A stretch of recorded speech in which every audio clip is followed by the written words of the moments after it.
Europe 1 midi. Patrick Roger.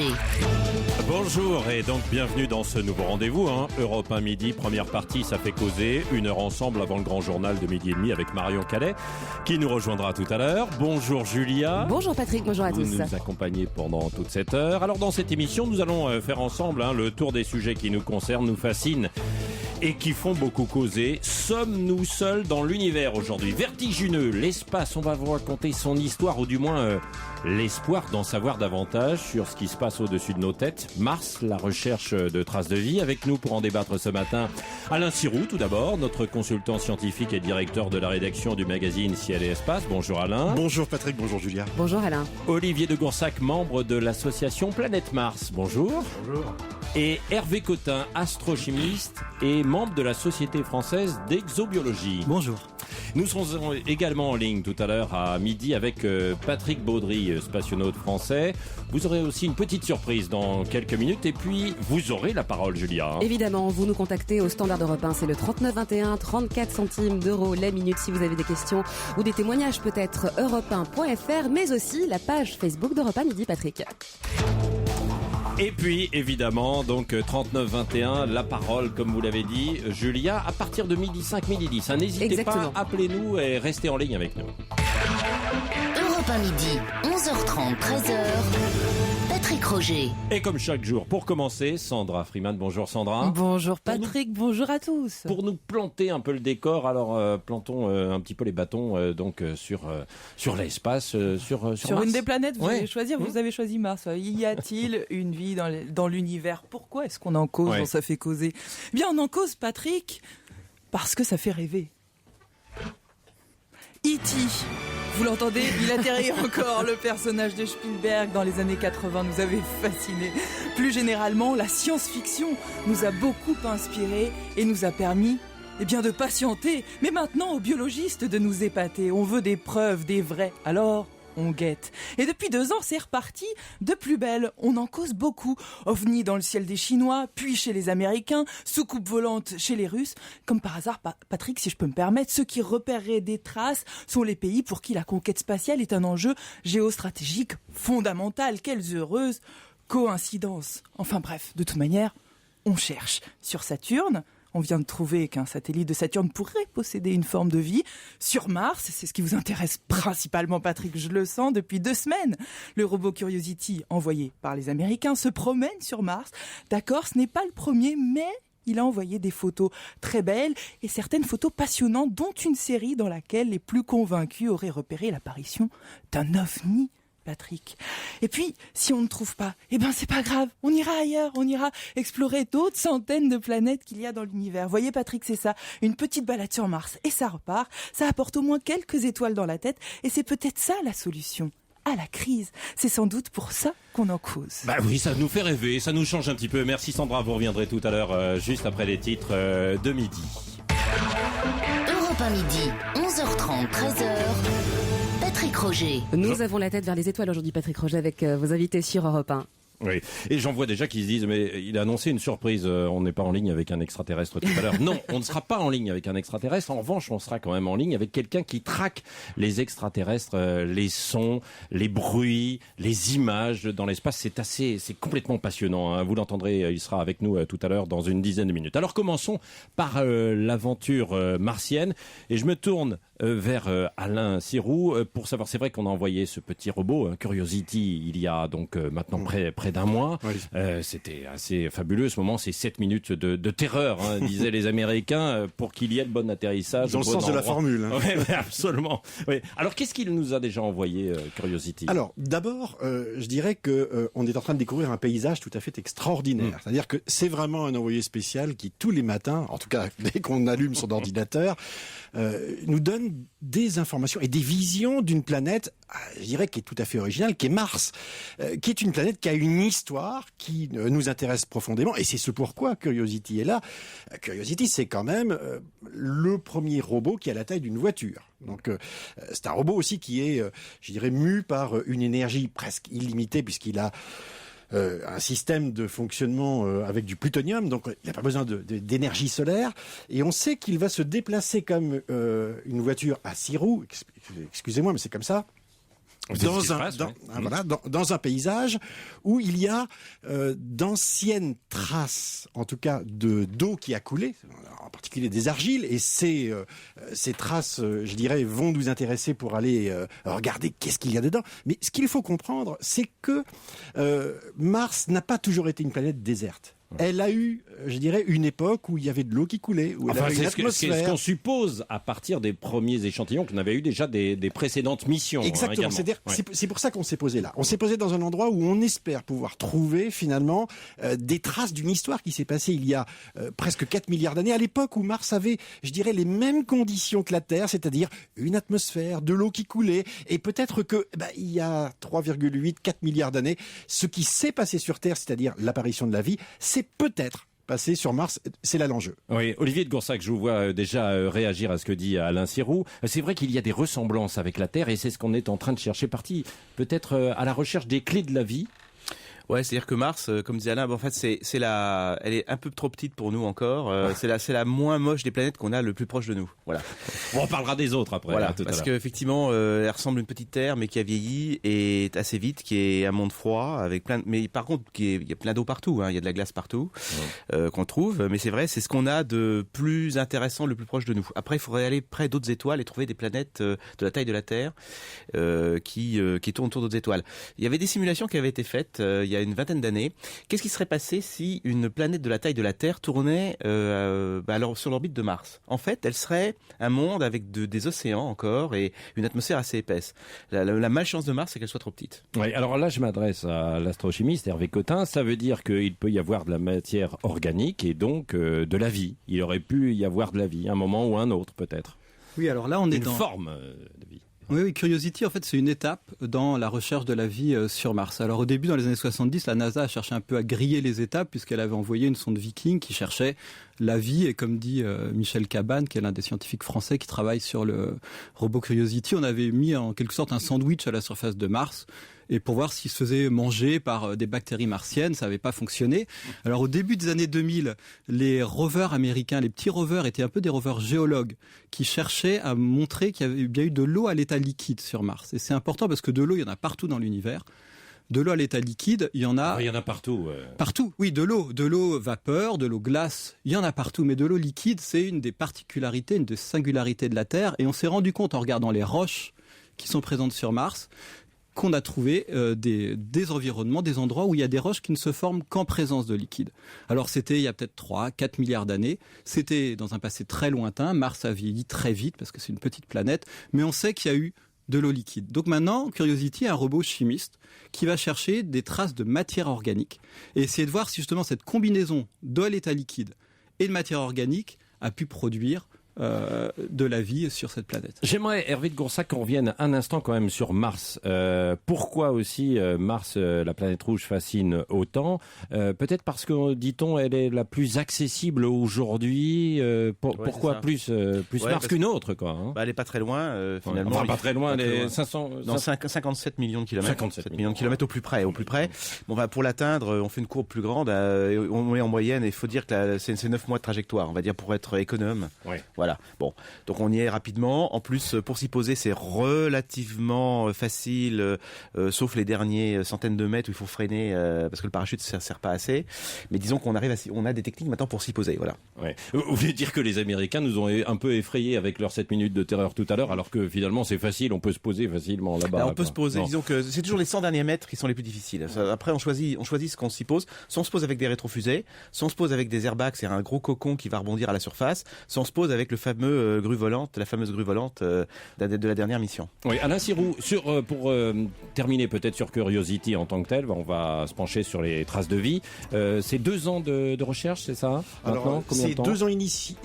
On espère fonctionner 2 ans à minima, mais l'expérience montre que sur les précédents robots, on a explosé le compteur puisqu'ils étaient prévus pour durer 6 mois. On en est à 7 ans, 9 ans. Donc, je dirais qu'il n'y a pas de limite. Simplement, puisqu'on est dessus, on va en profiter. Et juste sur la difficulté d'y atterrir, savez-vous que sur l'essentiel des sondes qui ont été envoyées, 40% de succès seulement, c'est-à-dire que 60% ont échoué, 100% soviétiques ont raté. Donc c'est quand même extrêmement compliqué et quand on est dessus, on en profite. Allez, restez avec nous, ça fait voyager, c'est pas ça fait causer ce matin, ça fait voyager sur Europe 1. On se retrouve dans un instant sur les traces de vie. Et ça fait aussi se questionner la conquête de l'espace. D'ailleurs, si vous souhaitez nous appeler 39 21 34 centimes d'euros la minute, Patrick Roger et ses invités vous attendent sur Europe 1. Europe 1 midi, 11h30, 13h. Patrick Roger. Et à la une de ces faits causés, la conquête de l'espace, y a-t-il une vie dans l'univers? On vous retrouve, Patrick, avec vos invités aujourd'hui sur Europe 1. Alain Sirou, notre consultant scientifique et directeur de la rédaction du magazine Ciel et Espace. Olivier de Goursa, qui est membre de l'association Planète Mars, qui milite pour l'organisation d'expéditions habitées sur cette planète, ainsi qu'Hervé Cotin, qui est astrochimiste et membre de la Société française d'exobiologie. Oui, on s'est posé sur Mars tout à l'heure. On va aller un petit peu plus loin dans l'espace avec vous, messieurs, et avec vous, auditeurs. N'oubliez pas donc de nous appeler 3921. Quelle trace de vie dans l'univers? Juste avant ça, notre petit zapper quotidien, petite phrase et grand bond dans l'humanité.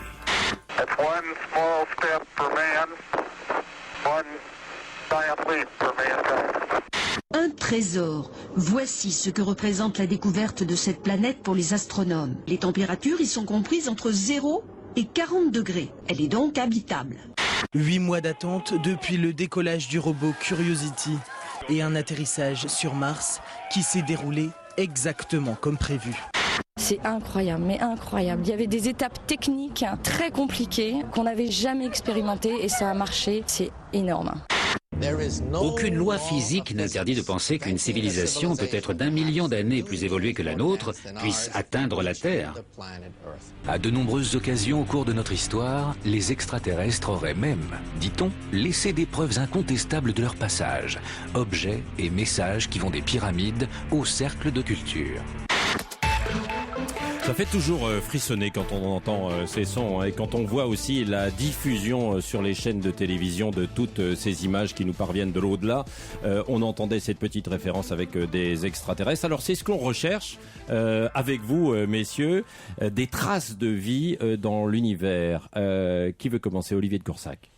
Oui, parce qu'il y a eu quand même le fameux sandwich dont on parlait tout à l'heure.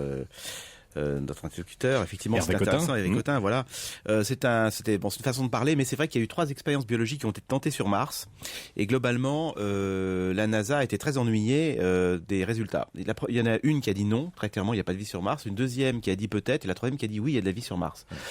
Celle qui a dit oui sur Mars, pour simplifier, a été contre-testée avec plein d'échantillons, y compris de l'Antarctique, et elle a prouvé qu'elle était capable de détecter de la vie, même dans des sols réputés stériles sur Terre. Ce qui veut dire que la question reste ouverte complètement. Ça ne veut pas dire forcément qu'on a trouvé de la vie, mais en tout cas, on ne peut pas dire qu'il n'y en a pas. Voilà. Et donc, et la NASA, maintenant, alors, à l'époque du Viking en 76, la NASA préférait dire oui, bon, on va oublier la vie sur Mars.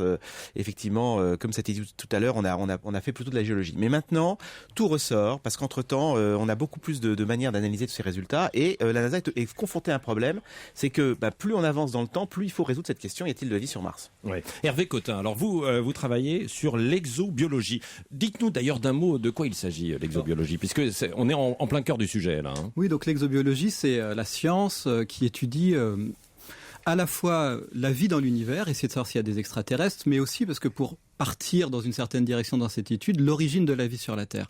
Et c'est ça qui est intéressant, c'est-à-dire avant de chercher, ou en même temps en tout cas, de chercher des extraterrestres. Il faut savoir ce qu'on cherche, quoi. Oui, il faut savoir ce qu'on cherche, et pour savoir ce qu'on cherche et comment le chercher, il faut essayer de comprendre comment la vie est apparue sur la Terre. Et donc l'exobiologie, c'est un rassemblement de chimistes, de biologistes, de géologues, d'astronomes, de physiciens, de mathématiciens, donc de scientifiques qui vont mettre leur savoir en commun pour traiter ce problème et qui essayent de se comprendre, parce que parfois un chimiste, quand il parle à un mathématicien ou un physicien, ils ont un peu du mal à se comprendre. Donc il y a tout un effort actuellement en France, aux États-Unis, qui essaye d'avoir une culture commune pour attaquer ces questions. Alors qu'est-ce que l'on cherche précisément? Ce sont des matériaux aussi en dehors de Mars, qu'on a vu tout à l'heure. Ce sont des matériaux, les astéroïdes dans l'espace, l'observation des planètes. Comment fait-on? Alors la première chose qu'on fait, c'est qu'on regarde la Terre.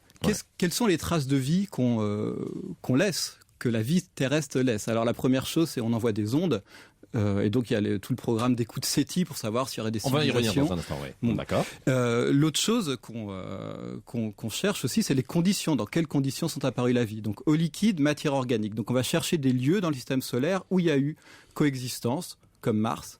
Et il y a aussi quelque chose de très intéressant, c'est que quand on regarde l'atmosphère de la Terre depuis l'espace, pas avec nos yeux, mais avec des instruments, dans l'infrarouge par exemple, on voit ce qu'il y a dans l'atmosphère, les molécules. Et il y a certaines molécules, comme l'ozone, le méthane, qui sont détectées depuis l'espace dans l'atmosphère de la Terre, et qu'on n'arrive pas à expliquer, que les chimistes n'arrivent pas à expliquer s'il n'y avait pas de la vie sur la Terre. Et ça nous offre un champ d'investigation énorme, parce que rien qu'en regardant, sans avoir besoin d'aller sur des planètes, en recevant la lumière qui arrive sur Terre, en décryptant cette lumière, on pourra avoir des informations sur la composition de l'atmosphère et éventuellement la vie potentielle sur ces planètes. Ce sont les conditions et la composition, quoi. Alain Sirou, c'est ça. Moi, ce qui m'intéresse, c'est la Terre en référence. C'est-à-dire que ce que dit Hervé, c'est que il faut d'abord étudier ce qui se passe sur Terre. Et ce qui est remarquable dans cette affaire-là, c'est que la vie qu'on découvre aujourd'hui, on la découvre sur Terre. On découvre de la vie sous la langue. On découvre de la vie dans nos jardins. C'est quoi la vie sous la langue? C'est des bactéries. Oui. C'est-à-dire que quand certains scientifiques anglais ont utilisé par exemple un petit coton-tige et l'ont passé sous la langue, ils ont découvert des bactéries qu'on connaissait pas, une forme de vie. Ils sont allés dans leur jardin, ils ont pris une pelle, ils ont mis quelques mottes de terre dans un seau, ils l'ont examiné en laboratoire, ils ont découvert de la vie qu'on connaissait pas. Et puis vous allez dans la forêt, vous allez dans les glaces, vous allez dans le désert. Si vous faites attention, si vous mobilisez des moyens scientifiques, vous allez découvrir de la vie. Et la vie, elle est extraordinaire parce que elle a un champ d'une largeur qu'on n'avait jamais imaginé. Elle résiste à l'extrêmement chaud, à l'extrêmement froid, à l'extrêmement salé, je dirais pas sucré, mais acide, etc. Donc elle a un panel extraordinaire. Et comprendre comment la vie s'est formée sur Terre nous aide, et aide les astrophysiciens en particulier, à rechercher les conditions d'habitabilité de la vie autour d'autres étoiles. Si je comprends bien, donc, tout part finalement des bactéries, hein. Globalement, c'est ça, ce sont les bactéries, et maintenant il faut aller les chercher, voir où elles sont dans l'espace. C'est ce qu'on va voir dans un instant. Restez avec nous sur Europe 1. Et posez toutes vos questions, toujours pareil, les spécialistes sont là pour vous répondre en compagnie de Patrick Roger, 39 21 34 centimes d'euros la minute. C'est tout simplement le standard d'Europe 1. Europe 1 midi, 11h30, 13h. Patrick Roger. Et pour parler de la conquête spatiale, nous vous retrouvons Patrick avec vos invités sur Europe 1. Alain Sirou, notre consultant maison, consultant scientifique d'Europe 1. Olivier de Goursa, qui est membre de l'association Planète Mars. Et Hervé Cotin, qui est astrochimiste. Alors, où faut-il chercher des traces de vie? Avant de poursuivre avec nos invités, un témoignage étonnant sur la recherche de ces signes de vie dans l'univers. Avez-vous entendu parler de ces ingénieurs qui traquent les bruits, les signes, les images justement dans l'espace avec leurs appareils, grandes oreilles et télescopes? Écoutez ce que fait chaque jour depuis des années Serge Torchinski. On travaille avec les ondes radio qui sont émises des sources dans le ciel, comme des étoiles, des galaxies et même des planètes parfois. Et avec ces signaux, on les traduit dans une forme qui est compréhensible pour l'être humain. On peut dire s'il y a de l'eau ou d'autres matières encore plus compliquées, ce qu'on appelle parfois des molécules organiques. Et on le trouve ça dans tous les êtres vivants sur Terre. Et on trouve aussi ces molécules dans l'espace, autour des autres étoiles. Ce sont les composants avec lesquels on pourrait arriver à trouver de la vie. Mais jusqu'à présent, on n'a pas encore trouvé vraiment un indice qui nous dit qu'il y a de la vie quelque part, à part sur la Terre, et on cherche toujours. Vous avez aussi traduit certaines ondes radio en son? C'est simplement une tonalité, donc c'est toujours le même, comme U ou U. Ça dépend de la vitesse de rotation du pulsar. On pourrait envisager de créer une mélodie avec ces différents sons ou pas? On pourrait ajouter les tonalités des différents pulsars ensemble, l'une après l'autre, et composer une petite mélodie, oui. Steve Torchinski, donc ingénieur de recherche à l'Observatoire de Paris au CNRS avec Marina Pruzès, qui nous définissait bien quand même ces molécules, cette recherche dans l'espace que l'on avait abordé tout à l'heure, et puis ces petits bruitages, cette traduction Alain Sirou. Mais ça existe à la musique. Oui. Il y a certains groupes qui se sont emparés de ça. Par exemple, le soleil résonne comme un tambour. Il y a des radioastronomes à Nancy qui écoutent le soleil, et vous avez vraiment des vibrations. Et vous avez des vibrations sur plusieurs tonalités, simplement pense que c'est un objet gazeux qui résonne, et ces vibrations servent aux astronomes à comprendre le mode de fonctionnement du Soleil. C'est un peu comme des tremblements de terre, c'est-à-dire que à travers ces modes de vibration, vous remontez au fonctionnement et au cœur de l'étoile qui quelque part se révèle et parle comme cela à travers une onde sonore. Alors revenons à notre sujet plus précisément là maintenant, c'est où faut-il rechercher des traces de vie dans notre système solaire ou au-delà? On fait les deux, Hervé Cotin? Alors, dans le système solaire, il y a plusieurs pistes. Donc, on a parlé de Mars. Il y a aussi des missions spatiales. Là, on parle beaucoup de Mars, mais en 2014, dans 2 ans, on parlera beaucoup des comètes, qui sont la cible d'une mission spatiale européenne. Il n'y a pas que la NASA qui fait de l'exploration spatiale. Et donc, il y a un petit module qui va se poser sur le noyau d'une comète. Alors, on ne cherche pas de la vie sur les comètes, mais les ingrédients de la vie. Parce que sur les comètes, certains types d'astéroïdes, il y a des molécules organiques qui vont tomber sur les planètes. Et si ces planètes contiennent de l'eau liquide, c'est peut-être ça qui va enclencher l'apparition de la vie. Et quand on sort de ce type d'objet, on va dans le système solaire externe. Alors là, il fait très froid. On s'est longtemps dit qu'il n'y aurait rien d'intéressant parce que si c'est froid, tout est gelé. Mais on réalise qu'à l'intérieur de certains satellites des planètes géantes, par exemple Europe autour de Jupiter, Encelade, Titan autour de Saturne, sous quelques kilomètres de glace, donc de l'eau gelée, il y aurait de l'eau à l'état liquide. Donc maintenant, on a des observations, on a la quasi-certitude que c'est le cas sous Europe. Donc là, on a l'eau liquide, on a probablement des sources de matière organique dans ces environnements, et on se dit, il y a peu de chance peut-être, mais ça vaut le coup d'aller chercher. C'est vrai qu'il y a peu de chance, et en même temps, Alain Sirou, quand on nous dit qu'il y a des milliards et des milliards d'étoiles et de planètes, on se dit que ce n'est pas possible. Quelque part, au-delà, ça existe. Le problème, c'est que aujourd'hui, si on envoyait, vous avez parlé d'expédition tout à l'heure, si on envoie un petit robot, des mécanismes, il faut des années, des milliers d'années pour qu'ils y aillent. Et en plus, il y a la question du retour. Absolument. Donc, c'est pas en y allant qu'on saura quand c'est très loin. C'est-à-dire que la grande révolution, c'est d'avoir découvert que les planètes sont des sous-produits de la formation des étoiles. C'est-à-dire qu'autour des étoiles, il y a des planètes partout. Et en plus, maintenant, on sait qu'il y a des planètes dans les zones habitables, là où il fait bon vivre, là où on trouve de l'eau à l'état liquide, solide, gazeux. Mais comme on ne pourra pas y aller parce que c'est trop loin, on va examiner l'atmosphère de ces planètes pour savoir s'il y a des signes. C'est-à-dire, la vie, c'est quel signe? Une planète habitable et une planète habitée, quelle différence? Est-ce que la vie se manifeste par des composants, de l'ozone, du dioxyde de carbone, etc. Est-ce que ça peut se voir? Est-ce qu'on pourrait savoir si quelque chose respire à la surface de ces planètes à distance? Oui. Et on vient de découvrir encore des planètes dernièrement. À l'appel, on en est aujourd'hui à plus de 800 observés, connus, si je puis dire, mais on considère que le nombre de terres, par exemple, potentielles dans notre seule galaxie est supérieur à 10 000 milliards. Donc, à 10 milliards, pardon. À 10 milliards. C'est-à-dire que c'est déjà de toute façon énorme. Donc, la quantité de terres potentielles là où pourrait être hébergée la vie est énorme. Donc cette première étape est franchie. Maintenant la question c'est de savoir si ce miracle entre guillemets ou cette chose extraordinaire qui s'appelle la vie qui est apparue sur la Terre à un moment donné, est-ce que ça s'est passé ailleurs? Pour l'instant nous n'en savons rien. Et on y reviendra dans un instant. On retournera également d'ailleurs sur Mars avec Olivier de Goursac, et puis on sera en ligne tout à l'heure avec Patrick Baudry, le spationaute.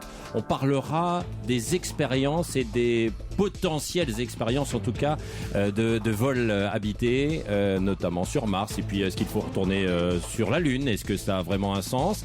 Et j'attends vos questions au 3921, vos questions à nos invités et vos réflexions, puis on parlera peut-être aussi un petit peu, allez, pour se faire plaisir tout à l'heure, juste avant 12h30, des ovnis, de ces observations, et aujourd'hui où on en est précisément sur ce thème. Merci d'écouter Europe 1, précisément midi.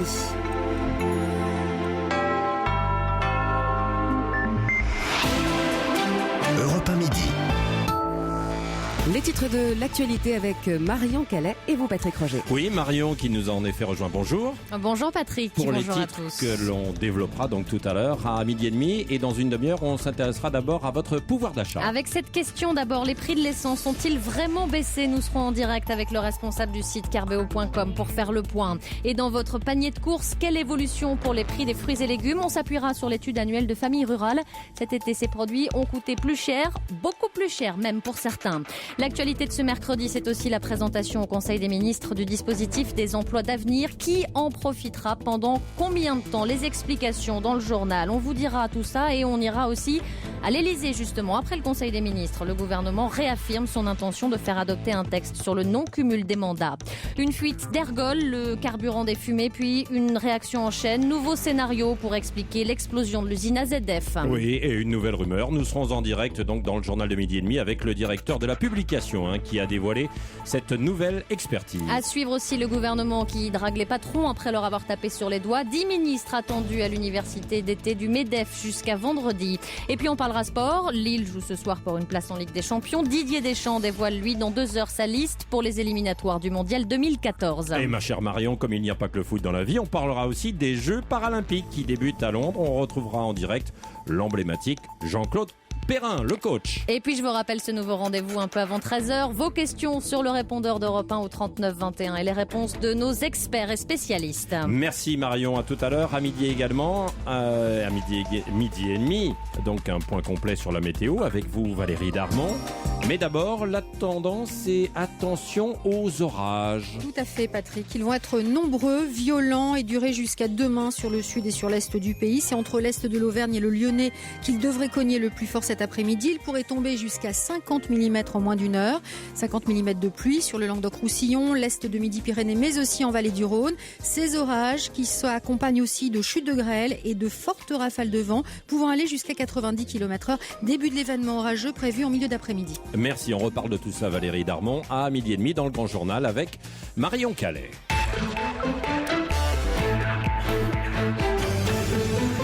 Europe 1 midi. Patrick Roger. Effectivement, jusqu'à 13h, Europe 1 midi, présenté par vous, Patrick Roger. Oui, avec nos invités. Alain Sirou, consultant scientifique d'Europe 1, Olivier de Goursac, membre de l'association Planète Mars, et Hervé Cotin, qui est astrochimiste. Oui, et nous serons avec Patrick Baudry et Jean-Loup Chrétien au téléphone dans quelques secondes. Avant de poursuivre sur notre sujet donc, qui fait beaucoup causer, qui nous fait gamberger aujourd'hui, sommes-nous seuls dans l'univers? Je vous propose aussi Voilà, elle est de retour, elle n'est pas extraterrestre, c'est Sandra Freeman qui nous a écoutés pendant une demi-heure et vous qui arrivez sur l'antenne, eh bien vous allez savoir ce que l'on a dit ou pas dit depuis une demi-heure. Sandra. C'est vrai parce que la recherche des extraterrestres passionne tout le monde et c'est intéressant depuis Pythagore. D'accord, tout le monde depuis toujours cherche l'alien, l'autre, qu'il soit ami ou ennemi. Et bien, ce qui est intéressant, ce qu'on a retenu de la première partie de cette émission, c'était de voir l'évolution des recherches qu'il y a pu avoir, comment on cherche, c'est sur quoi vous avez beaucoup parlé dans cette première partie. Alors, votre invité Hervé Cotin, qui est astrochimiste, qui travaille donc en exobiologie, nous a rappelé que dans les années 70, c'était assez drôle, eh bien la NASA avait mis sur Mars un sandwich pour voir si les bactéries allaient être grignotées. Et on voit que depuis les années 70, ce qui n'est pas très loin dans l'histoire de l'univers, eh bien, les recherches ont plutôt pas mal évolué. Alors, comment on cherche aujourd'hui? Eh bien, on regarde chez soi, a-t-on appris ce matin. On regarde de chez soi déjà. On regarde en gros mieux chez soi. Vous avez expliqué ça, Alain Sirou. On regarde chez nous mieux. On essaye de comprendre la vie pour comprendre les conditions d'habitabilité ailleurs. Et puis, on regarde de chez soi. On regarde la lumière, c'est ce que vous nous avez dit, pour voir au travers du spectre de la lumière ce qu'il pourrait y avoir comme particules.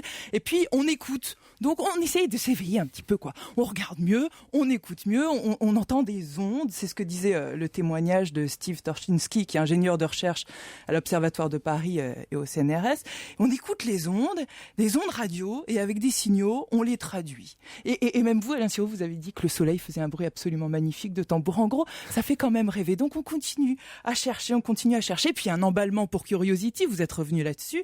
Curiosity. Et alors, pourquoi Mars? J'ai beaucoup aimé votre réponse, Olivier de Goursac, vous qui êtes membre de l'association Planète Mars. Vous avez dit, eh bien, parce que c'est la moins moche, qui est la plus proche de nous. C'est vrai, elle est très très proche. Vous avez dit Patrick Roger de façon sur un ton un peu convaincu. C'est très proche. C'est qu'à 57 millions de kilomètres, donc c'est facile de s'y poser. Il suffit d'avoir une rétrofusée, une fameuse grue volante ou des airbags. Enfin, tout ça est totalement normal. En tous les cas, on cherche toujours, et c'est ça qui nous plaît, parce que pour l'instant, on trouve pas. Merci Sandra Freeman. Mais on va trouver d'ici une demi-heure. Vous le verrez. Allez, vous pouvez nous appeler au 3921, Julia. 34 centimes d'euros la minute. Voilà, on attend tous vos appels. Nos invités se feront un plaisir de vous répondre, à la fois sur des questions, mais aussi sur des réflexions et des remarques.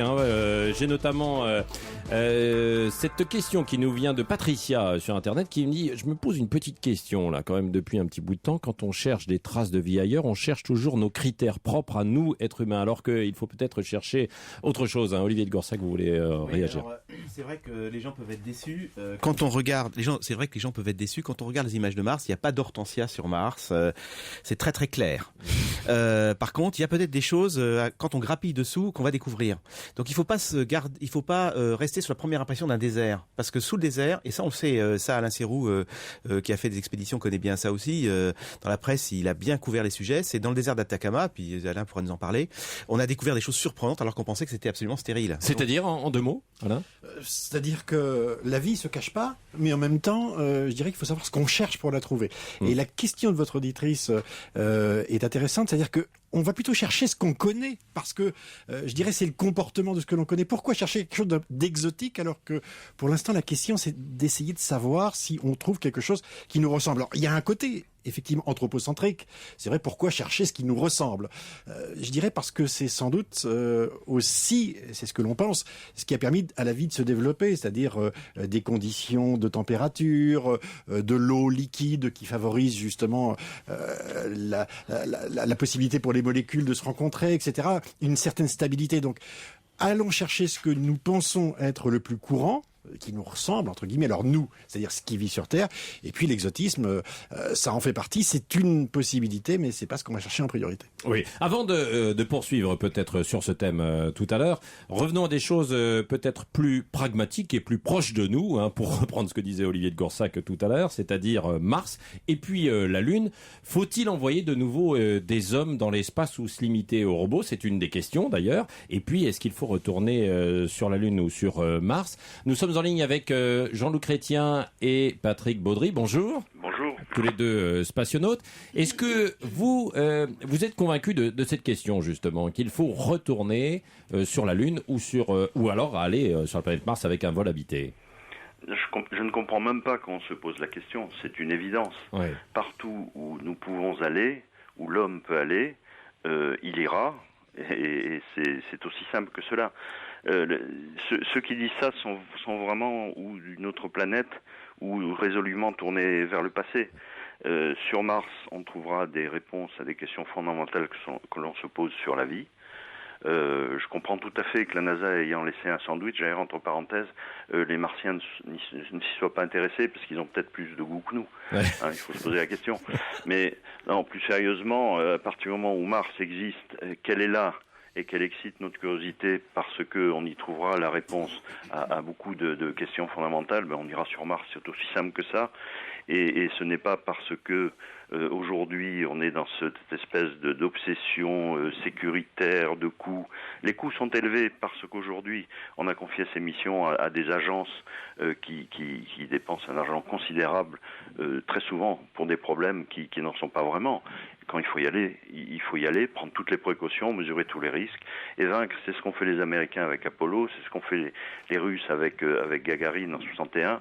Et aujourd'hui, on est en 2012 et on est un petit peu... Vous trouvez que c'est Patrick Baudry, que ça patine? Pour patiner, ça patine, mais pas depuis hier, on peut le dire. Puis aujourd'hui, entendre ces litanies qu'on entend de plus en plus souvent. C'est-à-dire pourquoi aller sur Mars, ça sert à rien, pourquoi envoyer l'homme alors qu'on peut envoyer des robots? C'est quelque chose d'un petit peu hallucinant pour moi. Je pense que notre espèce, elle est douée de curiosité, et cette curiosité qui nous pousse à toujours avancer, à toujours progresser, c'est le progrès, c'est la noblesse de notre espèce. Alors qu'il y ait certainement beaucoup de membres de notre espèce qui s'en désintéressent, je le comprends tout à fait, mais ce n'est... Non, mais ils peuvent se dire, Patrick Baudry, on peut aussi se poser la question, se dire finalement on est déjà allé sur la Lune. Est-ce qu'il y a encore quelque chose d'intéressant à saisir sur la Lune? Est-ce qu'il ne faut pas mettre de l'argent pour aller ailleurs? Olivier de Goursac, qui est à nos côtés, milite lui aussi pour l'organisation d'expéditions habitées sur Mars. Oui, Olivier tout à de Goursac. fait. Parce qu'en fait, bonjour Patrick. Bonjour. Parce qu'en fait, il y a même le Jet Propulsion Laboratory, donc celui qui a monté la mission Curiosity, il le dit lui-même. Ce que fait un robot en 2 jours, un astronaute le fait en 5 minutes. Et par exemple, je vais prendre l'exemple d'une très belle mission Apollo, qui est la mission Apollo 15. Dave Scott, il a trouvé la pierre de la Genèse en exactement 5 minutes, en se promenant à un endroit où on pensait les trouver. On aurait envoyé Curiosity chercher la pierre de la Genèse. On aurait le temps qu'on fasse des images, qu'on les interprète, qu'on commence à faire des analyses, etc. En fait, Dave Scott l'a ramassé tout de suite et l'a identifié. Donc, si vous voulez, oui, c'est très cher d'envoyer des hommes sur des endroits, mais au niveau retour scientifique, vous avez ces 100 communes mesures avec ce que peut faire un robot. Alors après Mars, si on trouve la vie, il y a toutes les questions de est-ce qu'il faut protéger ou pas le labo pour d'éventuels, si on tombe sur d'éventuelles bactéries. Mais enfin, je veux dire, Baudry a tout à fait raison. C'est 100 communes mesures au niveau des résultats attendus. Oui, écoutez, on va poursuivre dans un instant avec ces aventures spatiales. Qui peut y aller? Faut-il y aller? Est-ce qu'aujourd'hui, il faut se tourner du côté des Chinois, de l'Inde, pour avoir des vols habités? On va se poser toutes ces questions. Et vous également, au 3921, appelez-nous. Vous aurez des réponses par nos invités qui sont avec nous jusqu'à midi. Europe 1 midi, 11h30, 13h. Patrick Roger. Et nous lançons aujourd'hui sur Europe 1 le SOS d'Interia en détresse. Et pour y voir plus clair sur l'espace, nous sommes en compagnie de vos invités. Patrick Roger, Alain Sirou, consultant scientifique d'Europe 1, directeur de la rédaction du magazine Ciel et Espace. Olivier de Goursac, membre de l'association Planète Mars, est toujours avec nous. Hervé Cotin, astrochimiste et membre de la Société française d'exobiologie. Patrick.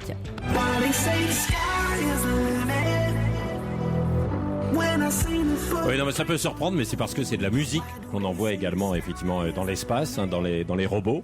Et voilà, c'est un petit extrait. Sky is the limit, le ciel est la limite. Oui. Alain Sirou, revenons sur le coût des vols habités, puisque c'est toujours en projet, mais ça ne se fait pas pour l'instant. On en a parlé tout à l'heure avec Patrick Baudry, qui disait que c'était une question financière. Alors, c'est quoi d'ailleurs? Parce que ça représente énormément d'argent, j'imagine. Oui, la disparition d'Armstrong nous l'a rappelé. Les États-Unis ont dépensé 180 milliards de dollars pour le programme Apollo. Bon, ça veut dire qu'il y avait un moteur pour payer ça. Et le moteur, c'était un moteur de compétition entre l'Est et l'Ouest, c'est-à-dire entre les États-Unis et l'Union soviétique. Et le jour où cette compétition n'a plus eu cours, eh bien, l'homme s'est mis à tourner autour de la Terre, tout simplement parce qu'il y avait plus moteur pour justement générer, je dirais, de l'argent pour payer cette démonstration. C'est comme la Coupe de l'América, c'est-à-dire que vous affrétez un bateau, vous devez faire le tour de la bouée. Quand vous avez gagné ce tour de bouée, vous continuez pas à tourner en rond. Donc aujourd'hui, ce qui manque pour aller sur Mars, qui est estimé, alors après on peut discuter des chiffres, mais aux alentours de 200 milliards de dollars pour y aller et revenir, sain et sauf évidemment, ce qui manque c'est le moteur, c'est-à-dire quelle est qu'est-ce qui pousserait aujourd'hui un gouvernement à dépenser 3% du PIB comme aux États-Unis à l'époque pour y aller. Donc peut-être que les Chinois par exemple qui ont décidé d'aller sur Mars pour montrer qu'ils étaient capables de le faire, c'est-à-dire d'avoir à destination de la population chinoise la démonstration qu'ils sont eux aussi technologiquement et scientifiquement très forts, donc capables d'aller sur la Lune et de revenir, peut-être que eux-mêmes pourraient réalimenter ce moteur-là. Les États-Unis ont sans doute de quoi accélérer, mais oui. Pour l'instant, c'est pas une priorité et pour l'instant, on peut dire que l'espace habité est plutôt en panne, alors que l'espace, je dirais, robotique et puis les satellites dont nous dépendons tous aujourd'hui connaît un développement extraordinaire. Au grand désespoir des spationautes, des cosmonautes, Jean-Loup Chrétien qui est avec nous également. Bonjour. Bonjour. Oui, vous aussi, vous êtes un militant convaincu de ces vols habités qui apportent davantage, comme le disait Olivier de Goursac tout à l'heure. Un homme va beaucoup plus vite qu'un robot.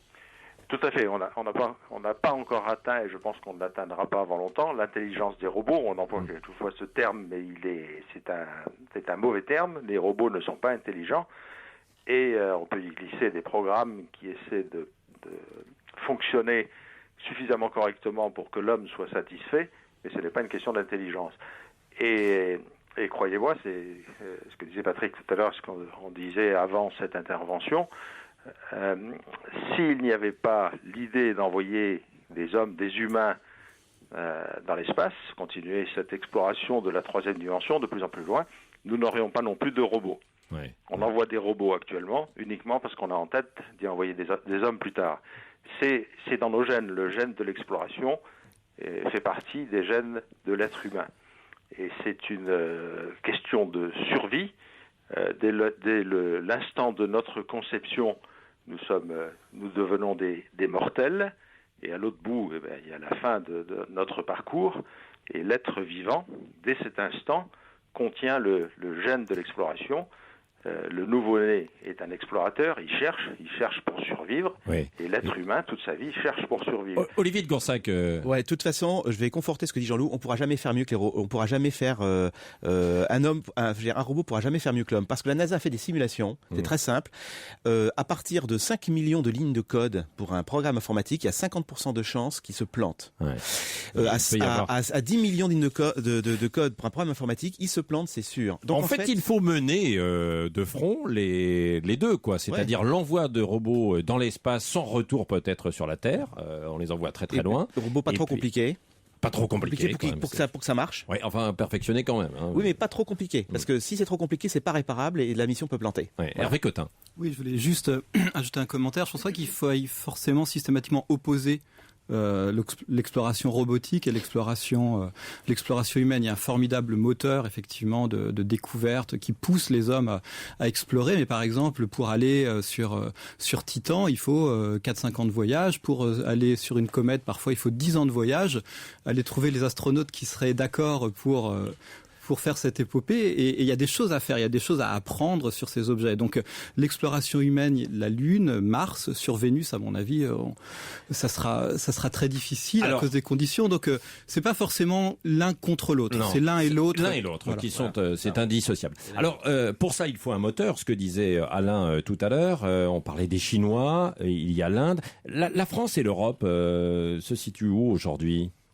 La France a eu, et Jean-Loup est là pour le témoigner, une part très active avec les Soviétiques, puisque Jean-Loup est le premier astronaute français.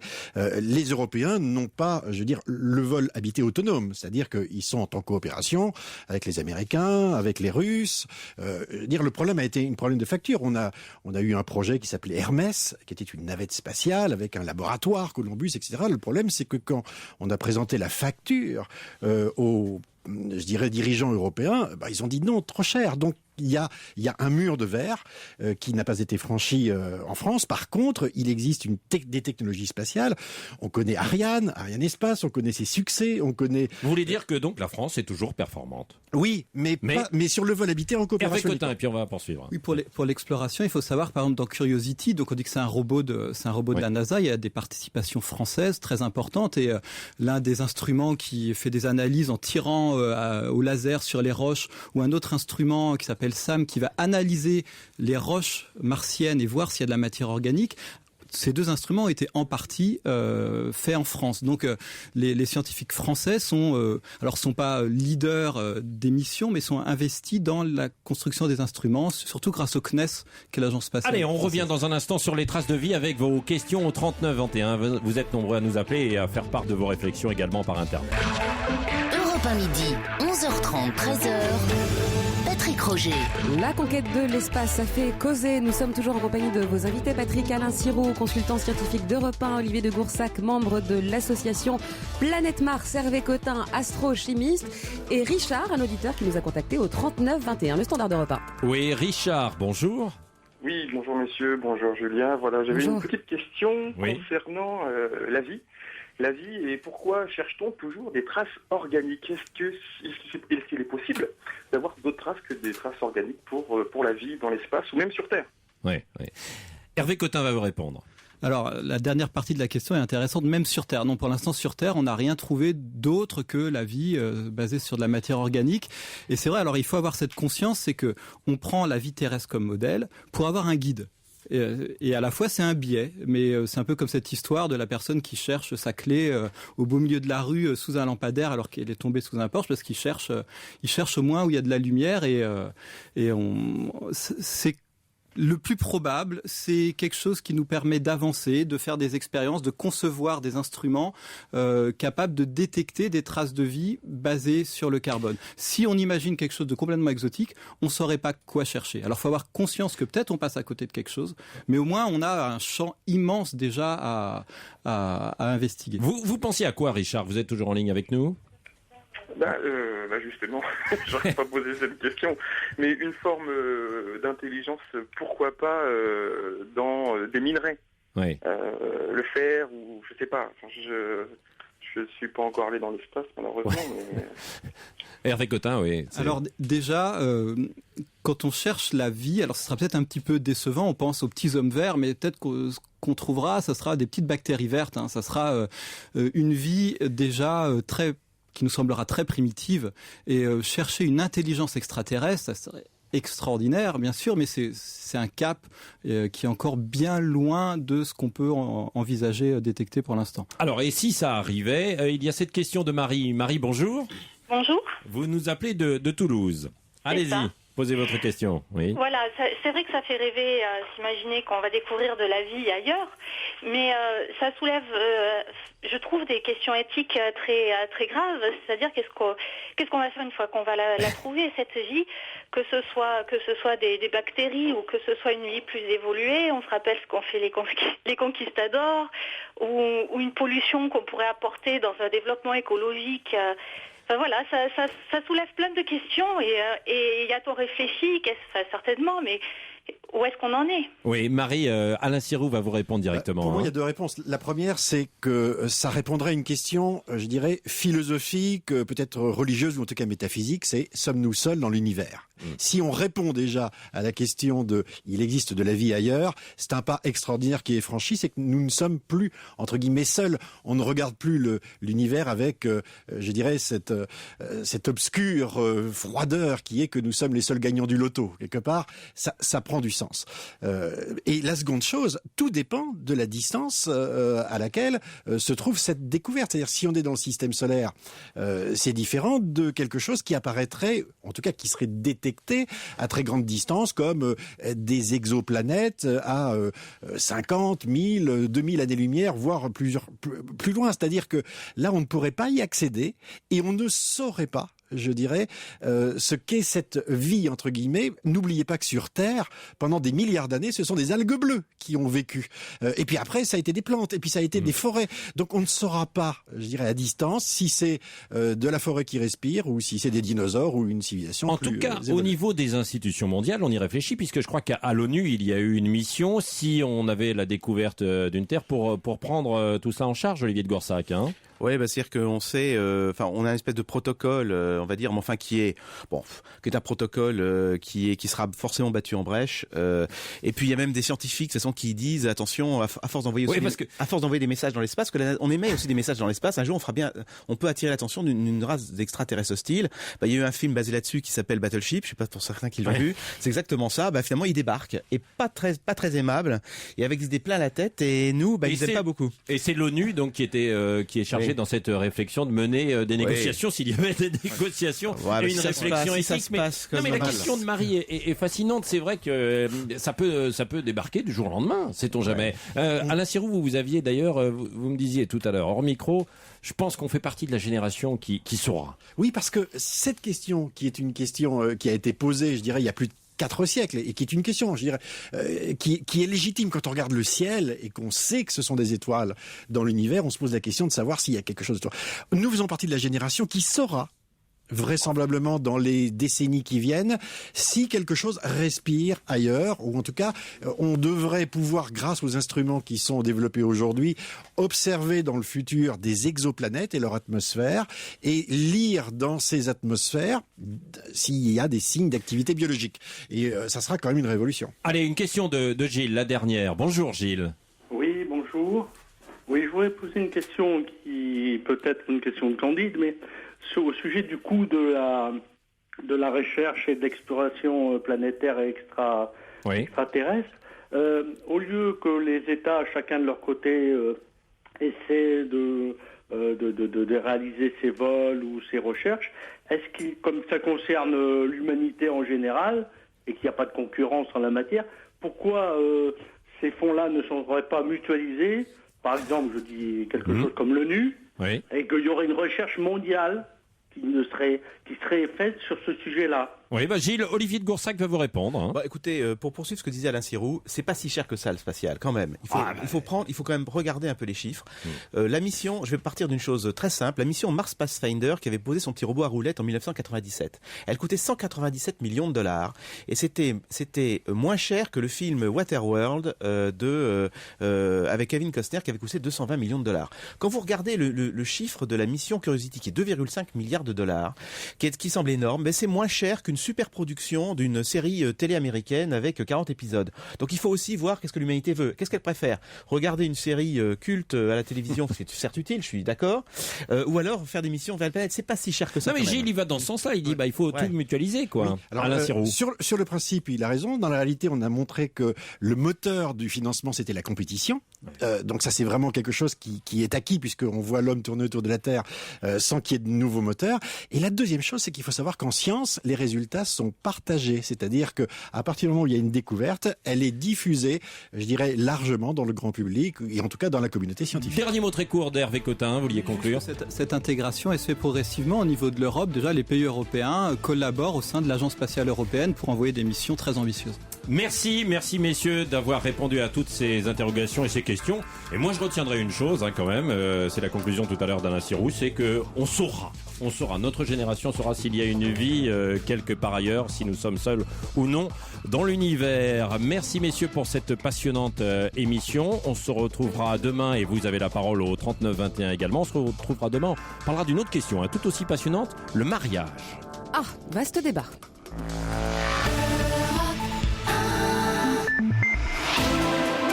Europe 1 midi. Le journal de la rédaction présenté par Marion Calais et vous, Patrick Roger. Oui, on vous retrouve Marion pour les titres de ce journal de midi et demi et toujours à la une, les Français et leur pouvoir d'achat. Avec cette question ce midi, les prix des carburants ont-ils vraiment baissé? 6 centimes annoncés. On sera en direct avec le responsable de Carbeo.com et on verra tout ça. Et puis on s'intéressera aussi aux fruits et légumes dans nos magasins. Leurs prix ont-ils augmenté cet été? Globalement, oui, mais pas tous de la même façon. Plus 20% par exemple pour les nectarines, moins 13% pour les fraises. À suivre également l'espoir tout relatif d'une jeune femme de 25 ans. Elle fait partie de ces jeunes qui pourront bénéficier des emplois d'avenir, dispositif présenté ce matin en Conseil des ministres. Quand une entreprise japonaise décroche un label Origine France, c'est ce qui arrive à Toyota pour sa Yaris, alors que certaines marques françaises ne sont même pas sûres de pouvoir prétendre à ce titre. Et dans ce journal Marion également, nous serons en direct avec le directeur de la publication qui dévoile une nouvelle étude sur l'explosion de l'usine AZF. Ses conclusions remettent en cause les précédentes explications sur l'origine du drame. La direction aussi dans ce journal l'Elysée après le Conseil des ministres et le gouvernement réaffirme son intention de faire passer une loi sur le non-cumul des mandats. Le gouvernement qui va se déplacer en nombre à l'université du MEDEF jusqu'à vendredi. 10 ministres attendus dont Jean-Marc Ayrault qui ouvre le bal aujourd'hui. Et puis le début des Jeux paralympiques à Londres. On en reparle tout à l'heure avec notre consultant Jean-Claude Perrin. Oui, parce que n'oubliez pas le 3921, répondeur d'Europe 1 pour votre nouveau rendez-vous, donc un peu avant 13h. Vous voulez revenir sur un fait d'actualité, vous attendez une réponse concernant une info en particulier, vous laissez votre message, un expert, un invité ou spécialiste vous répondra dans ce journal. On parlera justement des Jeux paralympiques. Nous parlons maintenant de la météo, Valérie Darmon. Alors, soyez prudents, situation très orageuse dans le sud et l'est de la France jusqu'à demain, Valérie. Absolument, Patrick. Alors pour le moment, il n'est pas question d'alerte orange. Météo France va juste surveiller de très près cette vague orageuse. Il a déjà commencé à tonner sur l'Aquitaine et puis tout doucement, ces orages violents, parfois accompagnés de grêle et de grosses rafales de vent, vont toucher tout Midi-Pyrénées, toute la vallée du Rhône, le golfe du Lion, les Alpes, la Franche-Comté. Des orages qui vont remonter toujours aussi violemment jusque sur l'Alsace, la Lorraine, la Bourgogne. Dans la nuit, il va pleuvoir fort, beaucoup, en peu de temps. Ils vont durer jusqu'à demain et aller d'ailleurs en s'intensifiant. C'est sans doute en milieu d'après-midi et en soirée que ça va cogner le plus fort. Il faut savoir aussi que la Côte d'Azur et la Corse, pour le moment, vont rester en marge, profitent encore d'une météo estivale. Demain, ça tonnera aussi dans l'extrême sud-est. Ailleurs, alors notamment à l'opposé quand même, dans le nord-ouest, on a aussi une nouvelle perturbation qui est en train d'aborder la Bretagne, le Cotentin, les Pays de la Loire et la Basse-Normandie. Dans ces régions, pas de d'orage, mais de la pluie, des pluies irrégulières et du vent, soutenu aussi jusqu'à 60 km/h. En région parisienne tout de même, centre et Picardie, là nous avons un temps calme, sec, estival, bien ensoleillé. C'est un petit peu plus nuageux sur le Poitou-Charentes, jusqu'au nord de la Gironde. Les températures, elles sont encore au-dessus des normales de saison aujourd'hui. On va avoir 28 à Paris, 4 degrés de plus que les valeurs habituelles. Pas mal. À partir de demain, ça va baisser jusqu'à samedi. On repasse en dessous des normales et puis ça va remonter dimanche et la semaine de rentrée sera une semaine d'été. Je vais prendre ma petite écharpe, moi, non? Ce serait pas mal un petit foulard, pour éviter d'attraper un rhume, par exemple. Merci Valérie Darmon. Europe 1 midi. Et puisque c'est l'heure aussi de passer à table, eh bien, commençons par cette information. Manger 5 fruits et légumes par jour, comme on nous le conseille, c'est bien, mais ce n'est pas donné, Marion. Et oui, comme chaque année, l'association Famille Rurale a fait le compte des prix pendant l'été. Augmentation moyenne, disons, sur un an, avec tout de même des différences très fortes, Mathieu Charrier, d'un fruit à l'autre et d'un légume à l'autre. Oui, alors en moyenne, le prix des légumes a augmenté de 5%, celui des fruits de 3%. Mais ce qu'on note surtout, c'est que certains prix explosent, et surtout ceux que l'on consomme l'été. La nectarine, par exemple, elle passe de 2,66 € le kilo à 3,18 €, plus 20%. La cerise, plus 17%. Le melon, plus 11%. La salade, plus 18%. La pêche aussi, l'année dernière, on l'a payé 2,50 € le kilo. Cette année, elle frôle les 3 €, plus 18%. Mais pour Laurent Ducurtil, producteur dans le Gard, cette hausse des prix, c'est surtout de la faute des distributeurs. On a des coûts plus importants. Le SMIC a augmenté au 1er juillet. On subit la même augmentation du gasoil que tout le monde. On a perdu 15 ou 20% de la production ces 3 dernières années. Moi, je voudrais qu'on s'inquiète plutôt de la marge que se fait le distributeur derrière. Quand je vous dis qu'une pêche, elle part de chez moi à 1,40 € et que vous la retrouvez à Paris ou en Bretagne à 3 €, les 1,50 €, oui, passent. Et signalons que le prix de quelques produits a quand même baissé cette année. Les fraises perdent 13%, les abricots passent de 3,40 € à 3 €, les aubergines, les pommes ou les courgettes aussi ont un peu baissé. Alors, autre enseignement de l'étude de Famille Rurale, Mathieu, et pas des moindres, c'est que les fruits et légumes venus de l'étranger ne sont pas forcément moins chers. Eh oui, la pomme, la pêche, la poire, la nectarine par exemple, ils sont jusqu'à 50 centimes moins chers lorsqu'ils sont produits en France. En revanche, l'étranger est plus compétitif pour le melon, la cerise, la tomate, et c'est particulièrement vrai pour la fraise, 1 € moins cher lorsqu'elle vient de l'étranger, vendue 5 € le kilo contre 6 € quand elle est produite en France. Mathieu Charrier, merci. Eux aussi sont censés être moins chers. Les carburants jusqu'à 6 centimes de moins. La baisse partagée par l'État et les pétroliers entre en vigueur aujourd'hui. Ça, c'est pour la théorie. En pratique, à la pompe, les prix ont-ils vraiment baissé? On pose la question tout de suite à Franck Iblet, responsable de Carbeo.com. Bonjour. Bonjour. Alors vous êtes un peu la vigie des prix des carburants, verdict donc après une demi-journée, baisse ou pas? Oui, il y a bien une baisse constatée depuis ce matin, on va dire depuis 4h30, depuis que les exploitants de stations-service, les grands groupements de pétroliers ou les hypermarchés mettent à jour les prix sur nos sites. Eh bien, nous avons constaté une baisse qui s'établit entre 4 et 6 centimes. Je dirais plutôt 4 et 5 centimes, 6 centimes de temps en temps, mais plutôt 4 et 5 centimes de baisse. Et c'est généralisé sur tout le territoire, et quelle que soit la marque ou l'enseigne, c'est-à-dire les stations pétrolières avec leurs pompes discount ou leurs pompes avec boutique, et aussi les réseaux de grande distribution. On va dire tout le monde est concerné par cette baisse. On peut avoir localement, pour l'instant, des prix qui ne sont pas encore actualisés sur nos sites. Pourquoi? C'est qu'on n'a pas encore eu les déclarations. Il faut savoir que les prix tombent toutes les minutes. Toutes les minutes, on a des prix qui se mettent à jour depuis ce matin. Et donc, on voit qu'il y a un phénomène, on va dire, de fond sur cette matinée, de baisse des prix des carburants en France. Merci Franck Iblet, responsable de Carbeo.com en direct sur Europe 1. On a bien retenu que c'est donc homogène sur tout le territoire. On se posait notamment cette question.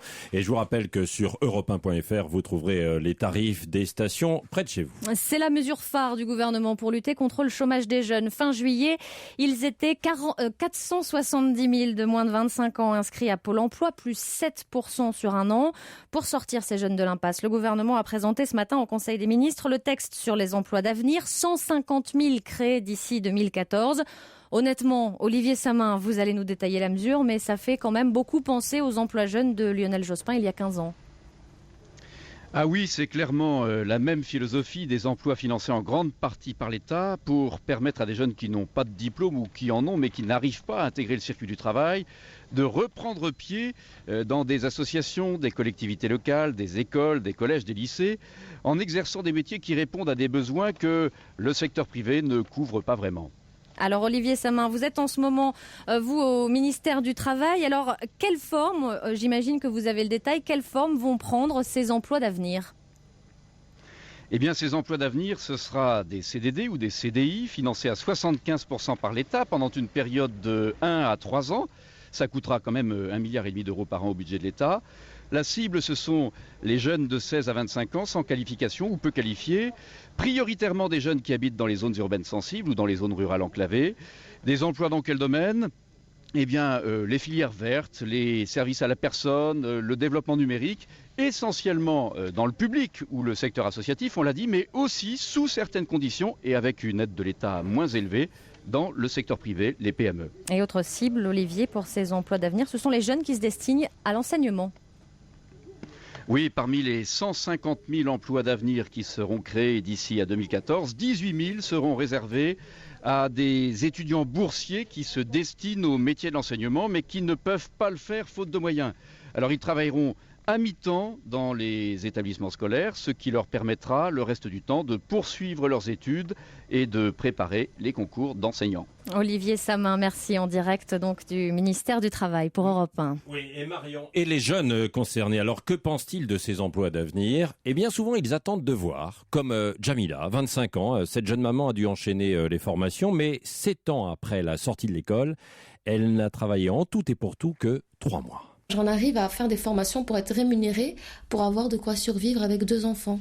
Quand on demande un emploi, qu'on vous propose rien, on a l'impression de rien valoir, que un métier c'est pas pour nous, qu'on est personne, qu'on est rien. On est obligé de demander ces aides parce que sinon on est à la rue. Moi, si je pourrais vivre sans ces aides, je serais très contente. Je me reconstruirais parce que de pas avoir de salaire, ça détruit. Oui, moi je veux travailler, je veux être autonome. Ces emplois d'avenir qui vont être créés, c'est un espoir pour vous ? Moi, l'espoir, on va dire, je sais pas, ça me semble important. Moi, je vous dirais, de travailler 2 ans, ça pourrait m'aider aussi plus financièrement. Et voilà, je pourrais reprendre confiance en la vie. Mais après, il faut tomber sur les bonnes personnes. Et puis, c'est très rare. Maintenant, c'est devenu dur de trouver un emploi. Alors, surtout quand on habite dans une ville sensible, tout ça, je me dis que, au fond, moi, je suis pas confiante. Oui, voilà, Jamila, donc de Sevran, en Seine-Saint-Denis, qui pourrait profiter des emplois d'avenir présentés ce matin en Conseil des ministres. Des emplois d'avenir très critiqués d'ailleurs. Jean-Luc Mélenchon parle d'une nouvelle forme de précariat et c'est du colmatage, dit le Front National. Comme les vins ou le fromage, voici les voitures qui ont aussi leur label. Oui, et c'est ainsi que la Yaris de Toyota qui a décroché la certification Origine France Garantie. C'est une première pour une voiture qui tout de même, rappelons-le, est de marque japonaise. Il faut dire, William Galibert, que la Yaris est construite à Valenciennes, mais ça n'a pas tout fait dans ce label. Oui, construite en France, ça c'est la première condition. Il y en a une seconde, c'est qu'au moins la moitié des pièces y soient également fabriquées. Contrat donc rempli pour la Toyota Yaris qui obtient cette appellation Origine France Garantie. Mais sachez que beaucoup de voitures françaises ne peuvent pas en dire autant et ne passeraient pas ce test. Prenez la Peugeot 208 par exemple, c'est l'une des stars du marché, mais elle est fabriquée en partie en Slovaquie. Idem pour la Citroën C3 Picasso. Et je peux aussi vous citer, Marion, la Renault Mégane qui est assemblée en Espagne et en Turquie. Alors pour Toyota, qu'est-ce que ça va changer, William ? Eh bien concrètement pas grand-chose, mais c'est en quelque sorte un titre de noblesse, une appellation qui va renforcer la stratégie et l'image de Toyota, puisque depuis plus de 10 ans maintenant, la marque japonaise a choisi d'apposer déjà la mention Made in France à sa Yaris. Là, il s'agit d'un label officiel qui est garanti par un bureau de vérification et ce sera peut-être un nouvel argument de vente pour le marché français, mais aussi pour l'étranger, puisqu'aujourd'hui, 90% des Toyota Yaris fabriqués à Valenciennes sont destinés à l'exportation. William Galibert, merci. 11 ans après l'explosion de l'usine AZF, une nouvelle expertise et de nouvelles hypothèses sur l'origine de la catastrophe. Un nouveau scénario accueilli avec scepticisme. On en reparle après la pause. Europe 1 midi, 11h30, 13h. Patrick Roger. La suite du journal avec vous, Patrick Roger et Marion Calais. Oui, et il y a quasiment 11 ans, l'usine AZF explosée à Toulouse, faisant 31 victimes et plus de 20 000 blessés. Depuis, toujours le mystère. Il y a eu des procès, on attend le jugement bientôt. Toujours des mystères et beaucoup de débats, Marion. Oui, parce qu'une étude propose un nouveau scénario pour expliquer la catastrophe. Benjamin Péter, on vous retrouve en direct de Toulouse pour Europe 1. Vous avez suivi ce dossier, les procès qui en ont découlé. Cette nouvelle étude remet tout en cause. Oui, bien l'étude part du principe que la thèse officielle de l'accident chimique en confrontant en tant de produit incompatible ne tient pas et avance une autre explication. Des fumées polluantes provenant d'AZF et portées par le vent d'OTAN rencontrent un câble à haute tension et provoquent un arc électrique. Au même moment se produit une fuite d'ergol, un carburant de la fusée Ariane produit par la SNPE, voisine d'AZF. L'éclair fait tout exploser, s'ensuit un séisme et c'est l'onde de choc qui va faire exploser 2 bombes issues de 1944 situées sous l'usine AZF. Alors cette thèse, si elle vient semer le doute, n'est pas vraiment nouvelle. Elle avait été évoquée lors du procès, mais de manière maladroite et compliquée, admettent les auteurs du rapport. Et c'est oublié qu'après plusieurs mois d'audience, toutes ces théories, l'arc électrique, la fuite à la SNPE, les bombes, ont été évoquées, creusées, disséquées sans résultat. Il y a eu des reconstitutions à la SNPE. Son directeur, comme de nombreux salariés, ont été entendus à la barre. Concernant ces bombes dormantes, des historiens avaient confirmé qu'aucune bombe allemande, anglaise ou américaine n'était tombée dans le secteur et que si de tels engins avaient explosé, on en aurait retrouvé des traces, qui n'a pas été le cas malgré des fouilles répétées et approfondies du cratère par les enquêteurs et par la commission d'enquête interne de Total. Benjamin Peter, le correspondant d'Europe 1 en direct de Toulouse. Merci. Et nous sommes maintenant en direct avec Hubert Seillant. Bonjour. Bonjour. Vous êtes le directeur de la publication de la revue Préventique qui dévoile donc ce nouveau scénario. Alors une question se pose tout de même sur la concordance des temps, disons, parce que les thèses que vous développez, notre correspondant vient de nous le dire, elles ne sont pas nouvelles. Pourquoi sortir ça maintenant alors qu'on attend dans un peu moins d'un mois la décision de la Cour d'appel sur l'explosion de l'usine AZF ? Il n'y a aucune intention maligne, croyez-le, simplement. En tant que directeur de la revue, je suis connu des personnes qui ont fait l'enquête. Nous avons écrit un livre d'ailleurs, j'ai écrit un livre en 2009 avec un collectif qui mettait en doute la thèse officielle, parce que nous le croyons. Et j'ai reçu tout simplement le 3 juillet dernier un travail d'ingénieur excessivement élaboré, mais compliqué, difficile, n'est-ce pas, je dois le dire. Et ce travail d'ingénieur, j'ai dû travailler dessus avec le responsable qui s'appelle Laurent Jacob, le responsable du groupe. Et puis on a mis ça au programme du numéro d'août. Et puis voilà, c'est tout. Bon alors coïncidence. En tout cas, vous parlez d'une explosion d'une bombe de la Seconde Guerre mondiale. En a-t-on retrouvé des restes? Et sinon, quelle est votre explication? Comment vous l'expliquez? L'explication est donnée par la nature même du nuage de fumée. Il y a eu 3 nuages de fumée qui avaient été donnés par les témoins. Ils n'ont pas été approfondis, n'est-ce pas, par les experts suffisamment. Il y a tout d'abord le nuage d'ergol, il y a le nuage ensuite du tas d'engrais, et il y a le nuage des bombes. Et ces 3 nuages ont une forme ainsi qu'une couleur particulière, différente, voilà. Et il se trouve que les amis qui ont fait ce travail, autour de Laurent Jacob, tous ces gens-là ont identifié très nettement les caractéristiques de l'ergol, les caractéristiques de la bombe et les caractéristiques du tas d'engrais. Oui, l'ergol, c'est Hubert Seillant, donc c'est évidemment le carburant.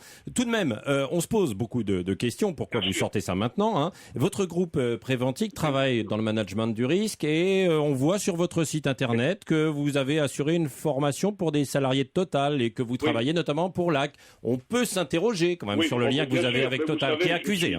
Je suis actuellement à l'étranger pour le compte d'une grande entreprise, voilà, et demain et dans 2 jours, je serai au tunnel du Mont Blanc. Ça, c'est des choses que je fais assez souvent. Bon, ça, c'est, si vous voulez. Mais vous êtes quand même partie prenante, quoi. Non, mais attendez, non. D'une part, nous avons monté avec Total. Je ne pensais pas que ce type d'argument serait retenu, parce que Préventique est une revue qui donne la parole à tout le monde, qui essaie d'être totalement neutre sur tous les sujets et qui ne fait pas aujourd'hui sur ce sujet, qui n'a aucune stratégie juridique. Que les choses bon, merci Hubert Seillant, directeur donc de la publication de la revue Préventique. Il fallait quand même bien et évidemment poser la question. 12h48 sur Europe 1, le journal Marion Calais, Patrick Roger. Oui, la politique et sa grince des dents à l'Élysée au sujet du cumul des mandats. Pas question apparemment pour certains sénateurs socialistes d'abandonner leurs mandats locaux. C'était pourtant un engagement du candidat Hollande. Hier, Martine Aubry l'a rappelé aux élus du PS et le gouvernement le réaffirme ce matin, cet engagement. Ludovic Faux, vous êtes en direct de l'Élysée pour Europe 1. Absolument, faire voter une loi sur le non-cumul des mandats, c'était l'engagement numéro 48 de François Hollande lors de la campagne présidentielle. Alors ce matin, ce sujet n'était pas à l'ordre du jour du Conseil des ministres et officiellement la question n'a pas été abordée par le président.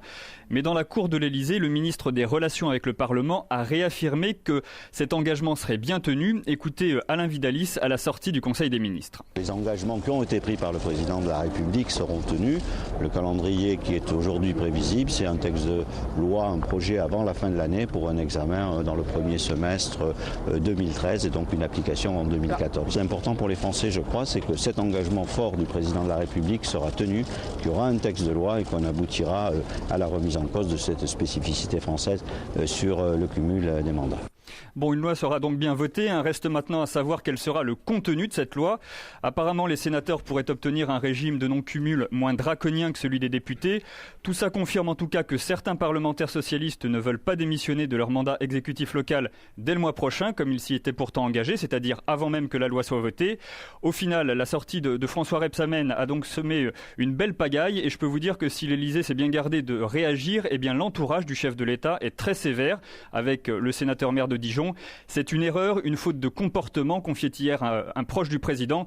Et certains ministres ne cachent pas qu'ils sont dépités que le patron du groupe PS du Sénat ait parasité ainsi l'action du gouvernement. Ludovic Faux en ligne de l'Élysée pour Europe 1, merci. Le patronat de son côté fait aujourd'hui sa rentrée université d'été du MEDEF à Jouy-en-Josas dans les Yvelines avec cette année un véritable défilé ministériel. 10 membres du gouvernement dont, et c'est inédit, le Premier ministre lui-même en début d'après-midi. Jean-Marc Ayrault, très attendu par les patrons, comme cet entrepreneur girondin parti de 2 salariés. Aujourd'hui, il a 450 employés. Après 12 ans à la tête de son entreprise d'ingénierie, Jean-François Clédel, également président du MEDEF en Gironde, se pose beaucoup de questions. Aujourd'hui, c'est vrai que j'ai un petit coup au moral quand même, puisque je ne sais pas trop où on va, je ne vois pas les mesures qui vont être prises et ce qui permettra de se lancer en confiance dans l'investissement, dans le recrutement. Question très directe, est-ce que vous aviez plus de visibilité avant le 6 mai 2012 ? J'avais davantage confiance. Oui, parce qu'il y avait une volonté affichée, une vision de l'entreprise, qui parfois paraissait brouillonne, parce que ça partait un peu dans tous les sens, mais on avait confiance dans un cap qui était donné. Donc aujourd'hui, on manque de cap. Voilà, ce chef d'entreprise avec Stéphane Place. Alors, c'est Jean-Marc Ayrault qui donnera le coup d'envoi de cette université d'été du MEDEF tout à l'heure. Vous êtes sur place pour Europe 1, Aurélie Herbemont. C'est un exercice inédit auquel va se livrer le Premier ministre.